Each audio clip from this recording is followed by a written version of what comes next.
Hi friends, நாங்கள் சென்னையிலேருந்து கிளம்பும் போது உங்களுக்கு வீடியோ போட்டிருந்தேன். அதுக்கப்புறமா ட்ரெயினில் ஏறினதுக்கப்புறமா இந்த மாதிரி ஒவ்வொரு ஸ்டேஷனாக மூவ் ஆகி நாங்கள் கடைசியாக இறங்கின இடம் எங்கன்னா ராமநாதபுரம். ஆக்சுவலாக மண்டபம் வரைக்கும் தான் ட்ரெயின் இருக்குது ராமேஸ்வரத்துக்கு. அதுக்கப்புறம் பஸ்ஸில் தான் இது காலையில் ஒரு 5-5:30 மணி இருக்கும். ஆக்சுவலாக இது சூரியன் கிடையாது, சந்திரன். அப்படியே நாங்கள் ரயில்வே ஸ்டேஷனில் ராமநாதபுரத்தில் இறங்கினோம். இறங்கி வெளியில் பஸ்ஸை பிடிக்கிறதுக்காக நடந்து போயிட்டுருந்தோம். அதுக்கிடையில் நாங்கள் வந்த ட்ரெயின் கிளம்பிடுச்சு.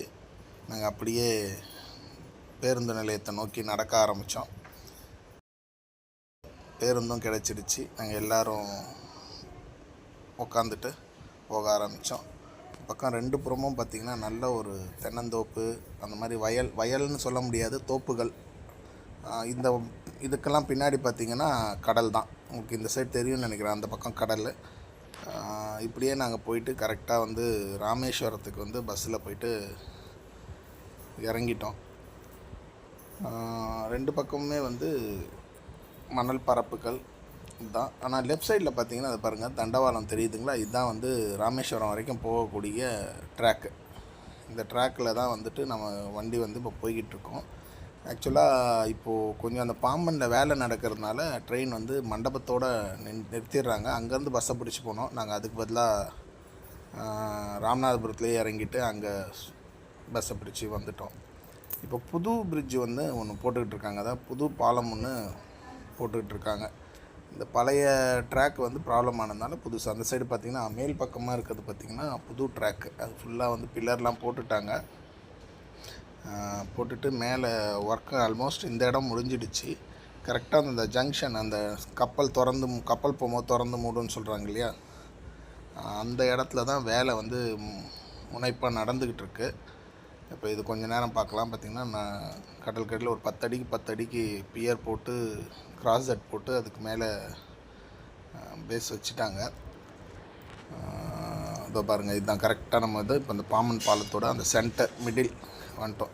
இங்கே தான் கப்பல் போகும், அதுக்காக அந்த ட்ராக் ஓப்பன் ஆகும், அந்த மாதிரிலாம் சொல்கிறாங்க. இது புது டெக்னாலஜி மாதிரி இருக்குது. என்னன்றது சரியாக தெரியல. இப்படி போட்டதுக்கப்புறம் பார்க்கலாம் இது எப்படி ஒர்க் பண்ண போகுது, ஃபங்க்ஷன் பண்ண போகுது அப்படின்னு சொல்லிட்டு.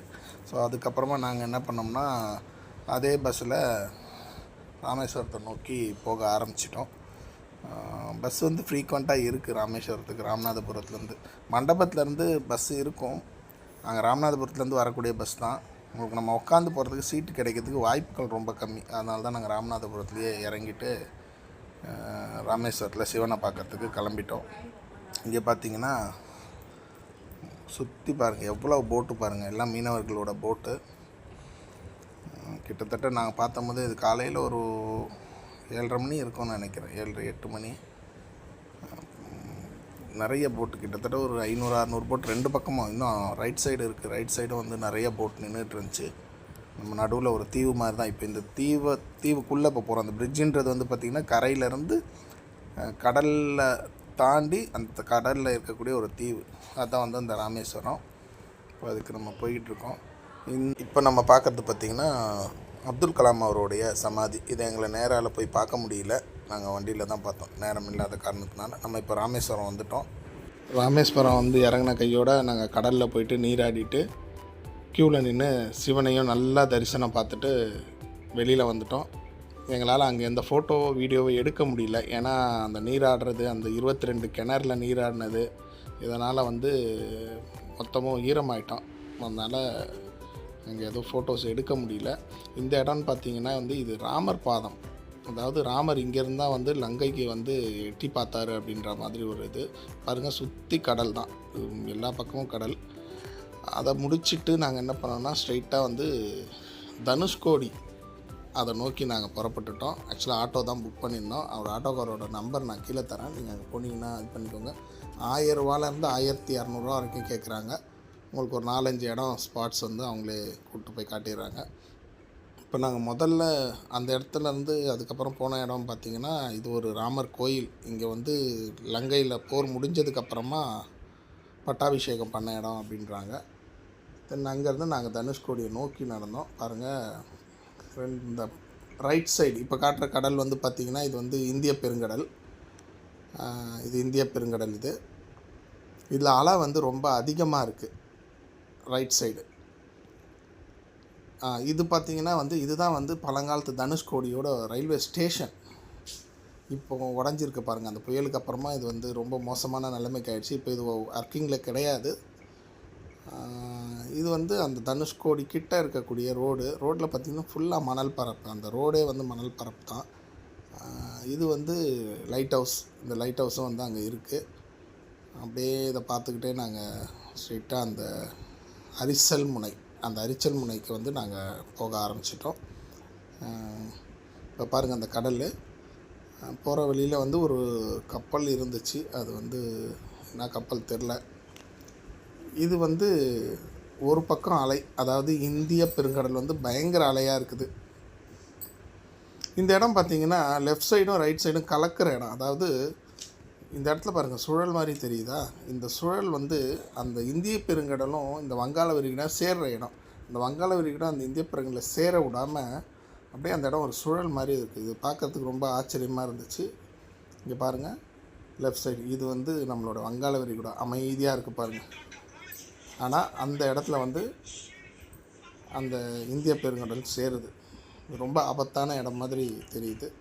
அதுக்கப்புறம் அங்கே நின்று விரும்ப வகையில் நாங்கள் கொஞ்சம் ஃபோட்டோஸை எடுத்துக்கிட்டு இயற்கையை ரசிச்சுட்டு நாங்கள் வந்த பிளான் சரிவர நடந்ததை நினச்சிக்கிட்டு அப்படியே இந்த மாதிரி சைலண்ட்டாக ஒரு வாக்கிங்கை போட்டுட்டு ஜாலியாக என்ஜாய் பண்ணிவிட்டு வந்தோம். இது வந்து இந்திய பெருங்கடலில் பாருங்கள் அலை எவ்வளோ வேகமாக இருக்குது. நீங்களும் போய் பாருங்கள், நல்லா என்ஜாய் பண்ணுங்கள், நல்லா பொறுமையாக போய் பார்க்குற மாதிரி போங்க. முடிஞ்ச வரைக்கும் 4 மணிக்கு முன்னாடி அங்கே போகிற மாதிரி பார்த்துக்கிட்டிங்கன்னா உங்களுக்கு பகலில் நீங்கள் நல்லா பார்த்து என்ஜாய் பண்ணுறதுக்கு ஏதுவாக இருக்கும். ஈவினிங் போனீங்கன்னா உங்களால் இந்த கடலோடைய வியூ பாயிண்ட் அதெல்லாம் பார்க்க முடியாது. சின்னப்பதாஸ், இவர் தான் சின்னப்பதாஸ். இவர் கடலை பார்த்து ஏதோ பார்த்துக்கிட்டு இருக்காரு. இதுதான் அரிச்சல் முனை. இந்த அரிச்சல் முனையில் பார்த்தீங்கன்னா அந்த தூண் இருந்துச்சு இல்லையா, இது வந்து கரெக்டாக தனுஷ்கோடி எட்ஜிலேருந்து ஃப்ரம் லெஃப்ட் டு ரைட் நான் அப்படியே வந்து ஃபோக்கஸ் பண்ணுறேன். இங்கே பாருங்கள், அப்படியே லெஃப்ட் டு ரைட் சுற்றி அப்படியே, அதாவது வங்காள விரிகுடாலேருந்து இந்திய பெருங்கடல் வரைக்கும் அப்படியே ஃபோக்கஸ். ஸோ இதான் வந்து எட்ஜ். இது சர்ச். அங்கே இருந்த அந்த தனுஷ்கோடியில் இருந்த சர்ச், பாலடைஞ்ச சர்ச், உடஞ்சி போன சர்ச், அந்த புயலில் சேதமான சர்ச்சு. இதுவும் பார்க்கறதுக்கு எங்களுக்கு ஒரு வாய்ப்பு கிடச்சிது. ஆக்சுவலாக இந்த ஆட்டோக்கார் தான் வந்து எப்போ வரப்போறீங்க, திரும்பி பரவாயில்ல பார்த்துட்டு வாங்க அப்படின்னு சொல்லிட்டு கொஞ்சம் நேரம் வெயிட் பண்ணார். அங்கேருந்து நாங்கள் திருநெல்வேலி புறப்பட்டோம். திருநெல்வேலி எதுக்கு போகிறோன்றது நான் அடுத்த வீடியோவில் போடுறேன். தயவு செஞ்சு எல்லோரும் லைக் பண்ணுங்கள், ஷேர் பண்ணுங்கள், சப்ஸ்கிரைப் பண்ணுங்கள். நாங்கள் ஒரு வீடியோ போடுறதுக்கு எவ்வளோ கஷ்டப்படுறோம். ஒரு சப்ஸ்கிரிப்ஷன் வந்தால் தான் எங்களுக்கும் அந்த வீடியோ போடணுன்ற இன்ட்ரெஸ்ட் இருக்கும். தேங்க்யூ ஃபார் வாட்சிங்.